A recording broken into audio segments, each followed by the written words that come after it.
Hoy él está presentando un libro, Regresando de la Oscuridad. Y son esas historias de oscuridad y cómo el Señor viene a alumbrar y cómo nos saca del hoyo, cómo Dios es misericordioso y cómo abre puertas cuando parece que todas están cerradas. Muy bien. Regresando de la oscuridad. A Dios glorias por eso también que, a lo mejor podría ser oscuro para muchos, pero donde hay oscuridad, Dios ve luz en medio de todas las situaciones. Y hay un testimonio extraordinario que vamos a conocer. Y también este libro, Juan José, gracias por estar con nosotros acá. Bendiciones. Sí, muchas bendiciones y gracias a ustedes, ¿verdad? Por la oportunidad. Contento de estar aquí. Eso es. Bueno. Juan José tiene un testimonio característico porque él no se daña en la niñez ni en la adolescencia. Buenos padres, un buen hogar. Él se daña en la universidad. Buen estudiante. Y estando en la universidad, los ambientes relacionados es que ya sus padres tenían un control mientras él estaba en casa.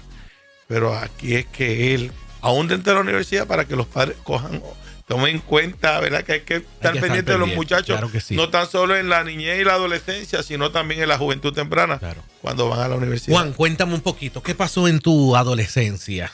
Cuéntame. Pues mira, como menciona el pastor, ¿verdad? Yo tuve una niñez perfecta, como uno dice, soy hijo único, cuna de oro, escuela privada hasta tercer grado. Y ya pues en la adolescencia pues mi padre era bien estricto conmigo y yo pues pensando que el tener libertad, ¿verdad? Pues paso a la universidad y en la universidad pues ya al verme solo pues comencé a experimentar, ¿verdad? Comencé a experimentar, empecé a salir, lo que uno le llama, ¿verdad? El jangueo, empecé a ingerir alcohol. Empecé a fumar marihuana, cocaína y luego pues empecé también a venderla dentro de la universidad y fuera de la universidad. Juan, hay algo bien importante. Yo quisiera regresar un poquito antes de la universidad. Cuando Juan José estaba bajo eso que tú identificas, lo estricto de tus padres, ¿verdad? ¿Qué pasaba por tu mente? ¿Qué pasaba por tu mente? ¿En qué pensabas? Sí, en aquel momento, ¿verdad? Y se lo digo a los padres que me están escuchando, mi mentalidad era que mi padre lo que quería era como controlarme, que él no quería como que yo tuviese libertad. El concepto erróneo de cuando hay ¿verdad? Hay una crianza, ¿verdad? Con respeto, una crianza pero mi papá pues sabía que lo que yo me iba a exponer, pero yo no lo entendía y tristemente pues opté por buscar la opción errónea. Y en ese proceso donde tu papá, como tú identificas, estaba impartiéndote la educación correcta, tratando de impartirte lo que son los principios, habían figuras para ti las cuales tú querías imitar, que tú veías y querías ser como ellos. ¿Se puso alguien o te fijaste en alguien o en algunas personas como modelo, como lo que tú querías hacer? Pues mira, mi papá era mi modelo en el sentido que mi papá pues, declamaba, hacía, ¿verdad? Poesía, él era trovador también. Y en ese aspecto pues yo me identifiqué con él como tal, que pues desde pequeño yo siempre tuve la soltura de hablar entre personas. Nunca me puse nervioso. Nunca me puse nervioso y fueron ¿verdad? En lo positivo, pero cuando lo negativo me pasaba que yo veía amistades mías en aquel momento que no estaban bien y yo los veía pues haciendo unas cosas y me entraba la inquietud y tristemente pues ahí caí en imitarlos a ellos también. Y fue entonces en la universidad. En la universidad, acabas de decir. como tal, sí. ¿Te viste solo? ¿Viste que podías hacer lo que querías? El concepto erróneo porque a veces no entendemos que lo de experimentar existe en los jóvenes. La experimentación existe. Aparte de que el joven, cuando está en un proceso yo tenía 17 años cuando entré a la universidad, pues uno siempre busca o con este grupito, con este otro, y yo pues lamentablemente me pegué con el grupito que no me tenía que pegar, porque eran los que, como quien dice, tenían el respeto en la universidad, eran los que estaban haciendo cosas, ¿verdad?, negativas, pero eran los que en realidad en aquel momento eran los que, como quien decían, tenían el control, y eso es un error craso. ¿Y cuál fue la consecuencia de esa mala decisión? La consecuencia de esa fue que, pues, perdí los estudios, me fui de lleno a la calle, me fui de lleno a vivir la película, ¿verdad? Que mencionan por ahí que existe. Ahí, pues, me dediqué de lleno al trasiego hasta que llegó un momento que vendiendo heroína tuve una situación y me frustré y me quise probar la heroína. Lo que mismo yo vendía, lo quise probar. Y tristemente... Wow. De solamente un pase por la nariz, a los 2 meses y medio yo estaba utilizando de 24 a 42 bolsas diarias por la nariz. Al tercer mes ya yo me estaba inyectando. Ahí perdí todo. Ahí todas las pertenencias, porque todas las cosas que tenemos en cuando estamos en este mundo, eso es material y realmente es ficticio. Lo verdadero, esencial, no es lo que buscamos. Y algo bien importante, que los que han pasado por esto lo van a entender. La palabra amigo. Eso es un concepto que en la calle no existe. Tú tienes un montón de personas, pero cuando tú estás en problemas con el tribunal, cuando tú estás en una corte, en una esquina, a quien yo veía, a mi papá y a mi mamá pasando vergüenza. Ahí pues caí en la institución, ¿verdad? Tuve 7 años en las instituciones penales. Sé lo que es estar preso, sé lo que es estar 6 navidades, sé lo que mis papás, aún estando en unas máximas, mis papás nunca me fallaron una visita. Salgo y el mismo día que salí, pues yo no me había rehabilitado, utilicé droga. Pero algo que no te dice la historia, algo que no te hablan por ahí, los que dicen saber, es que la droga afecta a tu organismo. Y de la noche a la mañana, yo comencé a rebajar, tenía llagas en la cara, me jorobé, todo el mundo pensaba que yo tenía, hasta que yo tenía SIDA. Y tristemente mi mamá era enfermera jubilada y me decía todos los días, Juanjo, tienes que ir al hospital porque tú tienes algo y tú te vas a morir. Y yo le decía a mi madre, mami, dame $10, yo voy al punto, me inyecto y cuando yo vire yo voy a ir contigo. Así la tuve más de 3 meses, hasta un 14 de noviembre. Yo vivía en un tercer piso, en un complejo de apartamentos en Mayagüez, y cuando voy por el primer piso, se abre una puerta. Yo tenía una pastora que era vecina, la pastora Minerva Goitía, del movimiento Vida y Poder, allá en Mayagüez, y se tropeza con mi mamá y le dice, Tata, ¿qué pasa? Y mi mamá le dice, mira, Juanjo, ¿cómo está? Yo estaba jorobado, no me podía mover, y ya yo no sé qué hacer, no quiero ir al hospital. Y Minerva me dice, le dice a mi mamá, Tata, vete al cuarto que yo voy a hablar con Juanjo 5 minutos. Juanjo, vente, siéntate conmigo. Y ya ustedes saben, los maleantes, los títeres, los atrevidos, cuando viene un ungido de Dios, las piernas nos tiemblan. Las piernas le tiemblan. ¿Por qué? Porque saben que no es él, es Dios. Y cuando esa sierva me habló, me dijo, yo te voy a decir algo rápido y directo al grano. Yo tuve un sueño, yo tuve una visión en esta madrugada y vi 2 túneles. Vi un túnel de luz y vi un túnel de oscuridad, Juanjo. Y en el túnel de luz yo vi una luz resplandeciente, pero en el túnel de oscuridad yo te vi a ti regresando de la oscuridad. Y el Señor me dijo que si tú no vas para el hospital hoy, tú te vas a morir. Yo lo que quiero es orar por ti.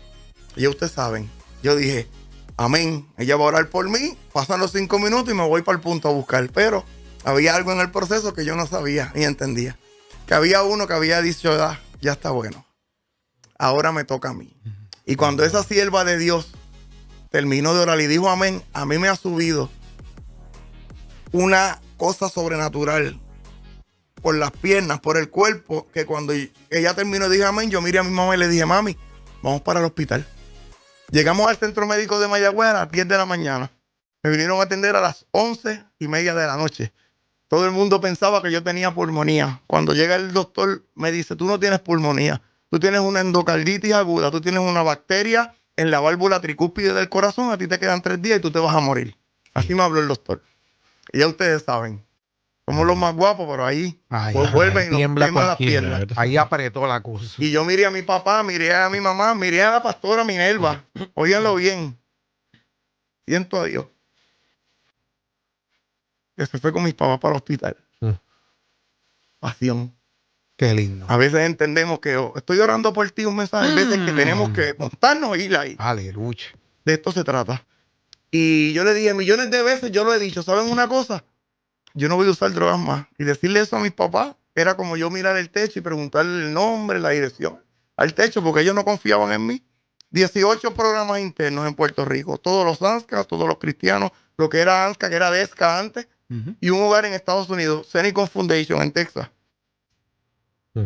Y ninguno pudo. Pero había uno que había dicho en ese momento, cuando la oración de Minerva dijo, de ahora en adelante hay un programa que yo te voy a ingresar. Y es el poder del Espíritu Santo. Qué lindo. Y de ahí pasé un proceso donde todos los días me ponían unos antibióticos y me retrataban la válvula para ver, eran millones de puntitos negros. Y en uno de los chequeos se percatan que se había hecho una perforación, esa perforación estaba bombeando sangre y si no me operaban a corazón abierto, yo me iba a morir. El 26 de diciembre me diagnostican una operación a corazón abierto y el 25 de diciembre me hacen la preparación, el último chequeo, con el helicóptero del Aeromet para llevarme hacia Río Piedra. Y ese día yo estaba acostado en mi cuarto y antes de hacerme el chequeo llegó una capellana, bajita, así bien pequeñita, y se paró frente a la puerta de mi cuarto con una Biblia. Así seria, y entró, pero entró como dando brinquitos. Yo no entendía aquellos brinquitos y empezó a dar vueltas a mi cuarto. En una de esas vueltas empezó a hablar en lengua, me miró y me dijo, yo vengo a hablarte de parte de Dios. Esa operación que están diagnosticando para mañana va a ser cancelada. Y tú te vas a levantar de esa cama y tú vas a ir a los puntos de droga, tú vas a ir a las cárceles, tú vas a ir a donde los delincuentes y le vas a hablar que hay un Dios que liberta, que hay un Dios que restaura y que hay un Dios que cambia. Aleluya. Y me dijo, yo declaro en el nombre de Jesús que esa operación va a estar cancelada. Se fue. Nunca jamás la volví a ver. Me dijeron que ya está, se llamaba Casta. Me dijeron que que estaba morando con el Señor. Ahí viene el doctor, que ese día vino, era un moreno de estos de Islas Vírgenes, y tenía la cara como una mesa. Y llegó con unos sobres y nos dijo, llama a tus papás, cerró la puerta y me dijo, toma estos sobres aquí y yo quiero que tú aguantes este sobre. Yo quiero que abran esos sobres. Y cuando abrimos los sobres, yo por primera vez vi lo que yo tenía en mi cuerpo, millones de puntitos y entre los puntitos una perforación botando sangre. Me dijo, yo quiero que tú abras ahora el que yo te di. Cuando yo abro el sobre, no estaba la perforación, no estaba la válvula y no había nada. Y me dijo, ¿ustedes saben una cosa? Yo no soy creyente, pero tengo que decirle algo. Aquí hubo un milagro. Y tu operación de mañana está cancelada. Wow. ¿Qué yo aprendí ahí? Aprendí que hay un Dios que liberta, que hay un Dios que restaura, Amén. que hay un Dios que cambia. Y yo le hice una promesa a Dios y le dije, de ahora en adelante yo no voy a decir las cosas porque es un problema que tienen los adictos, que dicen yo voy a hacer, y seguimos con el yo voy a hacer y no hacer la mitad. Yo dije, yo no voy a decir nada. Cuando las haga, entonces las digo. Dije, yo quiero prepararme para ayudar a las personas que estén pasando por lo que yo pasé. Y entré a estudiar trabajo social, el cual terminé en el 2004. 2005 comencé una maestría en el área de orientación y consejería, pero en ese proceso yo tenía una relación, ¿verdad? Y esa relación se rompió y yo pues estaba en la Interamericana donde en el 92 empezó todo, ahí volví, ya grande, con preparación, y escucha esto, títulos, preparación, doctorado, un montón de cosas, gloria a Dios por eso, pero eso no va a ser lo que es el cambio, el verdadero cambio lo hace Dios. Y yo pensé que, escuche bien ahora, yo pensé que el título era lo que me iba a cambiar y el trabajador social con título volvió a la universidad y volvió de nuevo con muchachitos de 18 y 24 años, volvió a janguear y vivía una vida doble. Yo le daba terapias, yo le hablaba de drogas a los participantes y eran los mismos que yo le vendía drogas por la noche. Wow.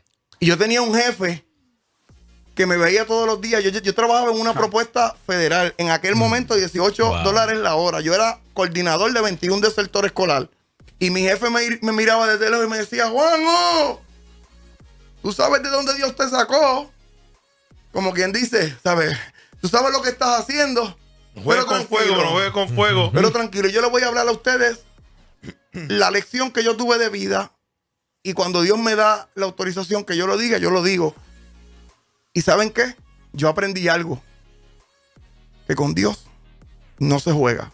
Yo llego el lunes a mi trabajo y me dan una carta. Me dice, este viernes termina la propuesta. Martes, por créditos intentados, la maestría me pusieron un lock. Tuve que esperar 2 años para terminarla. Miércoles, la que hoy día es mi esposa, éramos novios, tuvimos una relación, una discusión y se rompió. Jueves, yo tenía una guagua, para la apariencia, con aro 5 patas, aquello era de película, pero no la pagaba y me la quitaron. Y viernes, llevaba 6 meses sin ver a mi hija y ese día se vio en la corte la orden de relaciones paterno-filiares. Una detrás de la ¿Y qué yo hice? Llorando, miré hacia el cielo y le dije, Señor, una semana de cantazo, pero este viernes tú vas a hacer la gloria y me vas a dar la oportunidad de estar con mi hija. Como siempre digo en mis talleres y en mis prédicas, que mamey, le fallamos, le damos la espalda, nos vamos a switches y después venimos como si no hubiese pasado nada a pedirle a Dios. ¿Saben algo? 70 personas habían en la sala. Llega la jueza y nos dice, todos pónganse de pie. Juan José Caraballo Lugo, la orden que usted tiene de paternos filiares está cancelada porque la hija que usted tenía como su hija no es su hija. Alaba la gloria de Dios ahora. ¿Y saben lo que yo aprendí? Y lloré, sané. Bien importante, escucha, esto es para alguien. Sané, tuve que tirarme en un altar y decir, la perdono, porque esto no se trata de decirlo de boca, esto es de corazón. Sané. Wow. ¿Y saben algo? Aprendí algo, que con Dios, tú que me estás escuchando, con Dios no se juega. Tú puedes aparentar que estás bien. Es más, tú puedes estar en ministerio, tú puedes estar predicando, tú puedes estar haciendo 20,000 cosas. Y si realmente tú no estás en el orden de Dios, tarde o temprano, porque con Dios no se juega. ¿Y saben lo que hice? Fui cogiendo donde el jefe que se reía. Que por cierto, me enteré hace una semana que hace un año que falleció y yo no lo sabía. Y mientras yo me tiraba en el piso llorando, él se reía. Y se reía. Y me levantó la cara y me dice, ¿qué tú quieres? ¿Felicidad? ¿Tú quieres tu relación con tu esposa? ¿Tú quieres hacer lo que Dios te mandó a hacer? Simplemente, ¿qué tienes que hacer?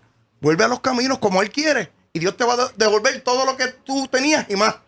Y eso hice. Yo lo digo en mis charlas, me monté en una motora, una Hayabusa del 2030 adelantada, pero tenía algo en particular, 2 machetes en cada manubrio. Y esos machetes, todo lo que nos edificaba se iba, amistades que nos servían se iban, cosas que yo estaba haciendo, que Dios sabía que no estaban bien, se iban. Corté con todo y fui a donde mi esposa en Lara y le dije, ¿sabes una cosa? Se acabó. Sí, se acabó. De ahora en adelante yo me voy a meter con Dios como Él quiere que yo lo haga. Si tú estás dispuesta a montarte en la motora, me dices, si no. Y esa guerrera que me está escuchando, sabe que me dijo en aquel momento, yo me voy contigo. Y nos montamos.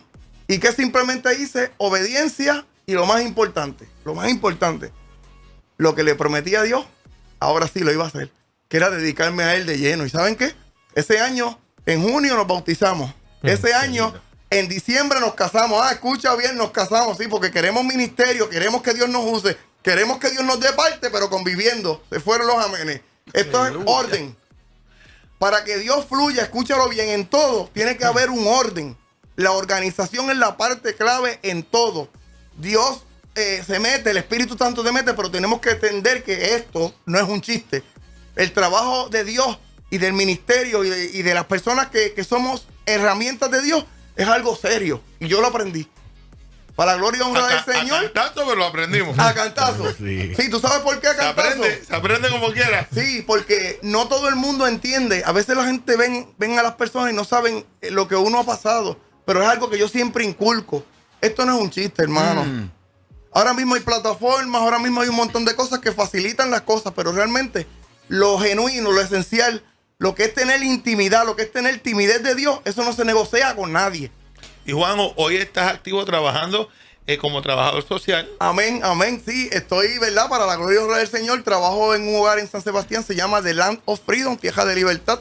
Tengo alrededor de 80 y pico a 90 participantes. Trabajamos con adicción, trabajamos con salud mental y trabajamos también con personas en probatoria como tal.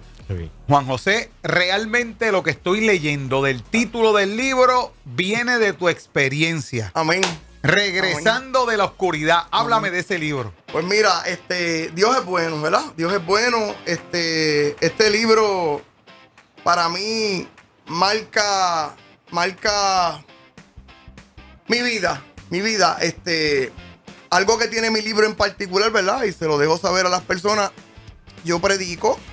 Yo también, aparte, como método de motivación, no motivación, sino porque hay lugares que pues no puedes ir a predicar, pero realmente yo soy táctico. Yo tengo una charla que se llama A Calzón Quitado, hablando las cosas como son. Pues ahí puedo entrar a las escuelas, ahí puedo entrar a las cárceles. Muy bien. Yo le doy una charla de estratégico, herramientas, siendo pero estratégico. el fundamento principal, ¿cuál es? Dios. Claro. Lo que Experiencia pasa, de vida. Claro. exactamente. Entonces hay cosas que yo plasmo en este libro que no las puedo decir públicamente, pero están ahí. Vivencias que yo tuve. Excelente. Evidencia de que el único que me tiene hoy en día aquí es la misericordia de Dios, no hay otra.